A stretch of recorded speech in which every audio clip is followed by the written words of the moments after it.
Tātad drošības policija ir sākusi pret mani kriminālu procesu pēc krimināla likuma 144. panta par personas korespondences noslēpumu pārkāpšanu, kas fiksēta grāmatā cits ķēķis. Šajā te. Es nevaru atklāt to informāciju, ko minētais drošības policijas darbinieks Ilja Baranovskis man ir izpaudis nopratināšanās, jo pret to es esmu devis parakstu. Taču es varu atklāt to informāciju, ko viņš man izpauda telefoniski, aicinot uz pirmo nopratināšanu.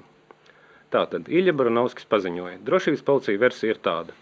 Es esmu nelikumīgi ieguvis datu disku ar kādas personas elektroniskā pasta saraksti, šo sarakstu izlasījis un pēc tam tās noslēpumus izpaudis grāmatā.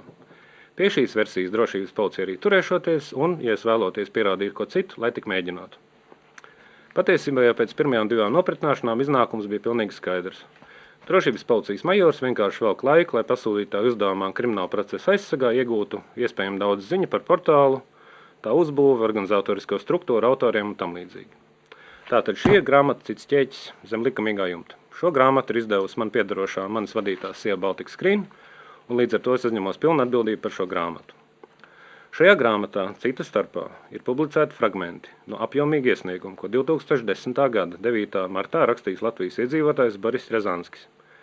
Šis iesniegums uz vairāk nekā 20 lapām bija parakstīts un adresēts Saeimas Nacionālās drošības komisijai, augstākajai tiesai un Nacionālās drošības padomei. Tieši šī iesnieguma fragmenti ir publicēti grāmatā. Šajā iesniegumā Boris Rjazanskis publiski norāda uz, manuprāt, atklāt noziedzīgām darbībām. Acīm redzam organizētu personu grupas darbību ar mērķi vākt informāciju par privātpersonām, valsts personām, veicot izsekošanu, izmantojot valsts izmeklēšanas noslēpumu saturošu informāciju. Šī noziedzīgā darbība saskaņā ar Boris Rjazanski iesniegumā norādīto ir notikusi, lai šīs personas ietekmētu, gūtot kādu materiālu labumu vai saņemot ietekmējās amatpersonas pretiesisku izpildījumu. Tiesnesim taisot nelikumīgu nolēmumu, operatīviem darbiniekam izmeklētājiem veicot nelikumīgu procesuālu darbību, fiziskai personai veicot nelikumīgu maksājumu. Tāpat Boris Rjazanski iesniegumā bija aprakstīts tas, kā Latvijas Republikas tiesību sargājušās iestādes dažādos veidos izvairījušās no viņa iesnieguma aprakstīto faktu, objektīvas un tiesiskas izvērtēšanas. Visbeidzot, iesniegumā bija aprakstīts arī tas, ko Boris Rjazanskis uzskatīja par vairāku personu elektroniskā pasta sarakstas fragmentiem, kur apliecina viņa iesniegumā paustās aizdomas. Līdz ar to es uzskatīju par savu pienākumu. Sabiedriskā labuma interesēs izdot grāmatu cits ķēķis, kura starpā bija iekļaut arī fragmenti no šī Rjazanski iesnieguma. Tālāk, atceroties, ka es atkal nevaru izpaust krimināla procesa noslēpumu, citēšu fragmentu no savu iesniegumu, ko es šā gada 12. septembrī esmu nosūtījis ģenerāla prokuroram Erikam Kalmējeram. Ilja Baranovskis man paziņoja, ka viņa un drošības policijas rīcībā ne tikai neesot šī te Boris Rjazanska 2010. gada marta iesnieguma, bet viņš arī par tādu eksistenci neesot lietas kursā. Drošības policija, kā pratināšana apgalvo Ilja Baranovskis, no Boris Rjazanska esot saņēmusi tikai un vienīgi datu disku ar domājums elektronisku saraksti. Tāpēc Iljas Baranovska pārliecība, ka minētā krimināla procesa izmeklētājiem esot, ka tieši es esot tas, kurš iepazinies ar minētās personas sarakstu šādā diskā, un tad pārkāpa šīs personas korespondences noslēpumu. Drošības policijas darbinieks Ilja Baranovskis meloja. Un man ir pilnīgi skaidrs, kāpēc šim drošības policijas darbiniekiem nācās melot. Ja izrādītos, ka drošības policijas rīcībā ir šis te iesniegums, nekāds krimināla process nebūtu iespējams. Drošības policija atliktu paņemt grāmatu, paņemt šo te iesniegumu, salīdzināt fragmentus un secināt, ka tas ir viens un tas pats, ka grāmatā ir publicēti fragmenti no iesnieguma. Taču, kā mēs zinām, pasūtījums bija pilnīgi cits. Tāpēc drošības policijai nācās ķerties pie atklāt noziedzīgām darbībām. Šo Boris Rjazanski iesniegumu kā būtisku pierādījumu apzināti noslēpt un izlikties, ka tai par tādu nekas nav zināms.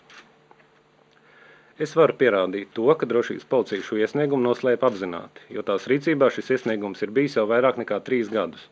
Un krimināla process, kur ietvaros šis iesniegums figurējas, izmeklēt tas pats Ilja Baranovskis.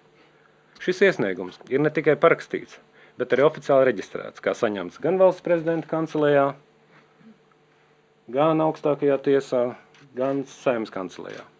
Ko pie tā visu lai piebilst? Kāpēc tas tā notiek? Kas tieši ir pasūtījis to, es, protams, varu tikai nojaust, taču šā gada 12. septembrī es esmu ar visiem šiem dokumentiem vērsies pie ģenerāla prokurora Erika Kalmējera ar lūgumu pirmām kārtām atstādināt konkrēto drošības policijas darbinieku Ilju Baranovski, otrām kārtām sāk krimināla procesu par manis minēto noziedzīgo darbību veikšanu konkrēti pret Ilju Baranovski, Trešām kārtām šī krimināla procesa ietvaros arī noskaidrot, vai Ilja Baranovskis savas noziedzīgās darbības ir veicis apzināti vai citu personu uzdevumā un interesēs, un noskaidrot šīs personas. Kā un ar ko jūs varat pierādīt, ka drošības policija ir viltojusi pierādījumus? No vizuālās daļas pie audio daļas, bet pirms tam pāris paskaidrojumi. Tā kā jau pirms pirmās nopratināšanas man radās aizdomas par to, ka krimināla process varētu būt safabricēts. Es pirms pratināšanas sākuma vērsos pie minētā Iljas Baranovska ar oficiālu iesniegumu, pieprasot nodrošināt man iespēju veikt pratināšanas audio ierakstu. Tātad pirms pratināšanas sākuma es iesniedzu šo iesniegumu ar lūgumu veikt audio ierakstu. Audio ierakstu veikt atteikts man tikai pēc pratināšanas. Līdz ar to atsevišķus pratināšanas fragmentus es esmu ierakstījis datanesējā. Tātad mans apgalvojums tas, ka drošības policija apgalvo, ka šāda Borisa Razanska iesnieguma viņiem nav, viņi neko par to nezina.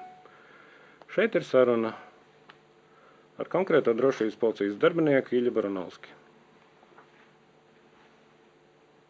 Mazs fragments.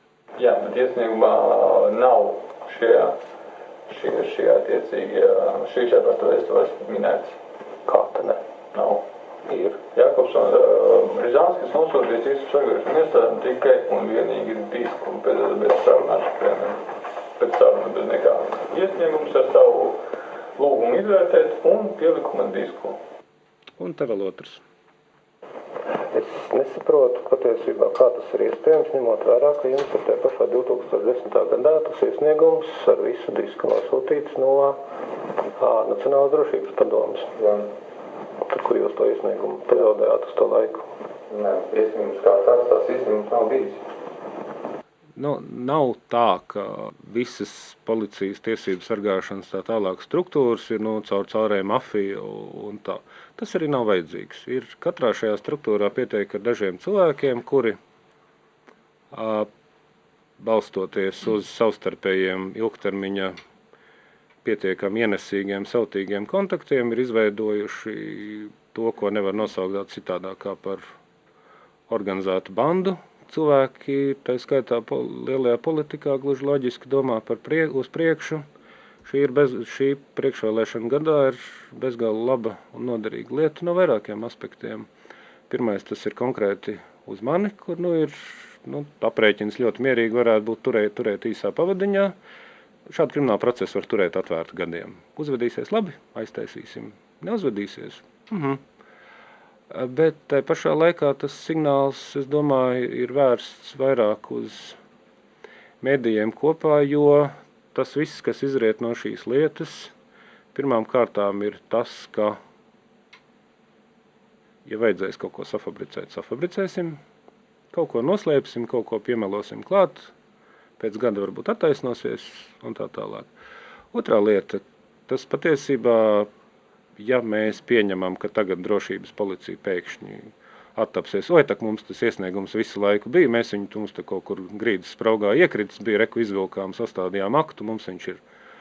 Un krimināla procesa turpinās, tad tas patiesībā nozīmē to, ka visiem mēdiem būs skaidri pateikts, ka nevienu kādas personas iesniegumu, lai cik noziedzīgas darbības tajā būtu atspoguļotas un lai cik publisks viņš būtu, jūs publiskot nedrīkstat. Jo tad uzreiz mēs būsim klāt ar kriminālu procesu.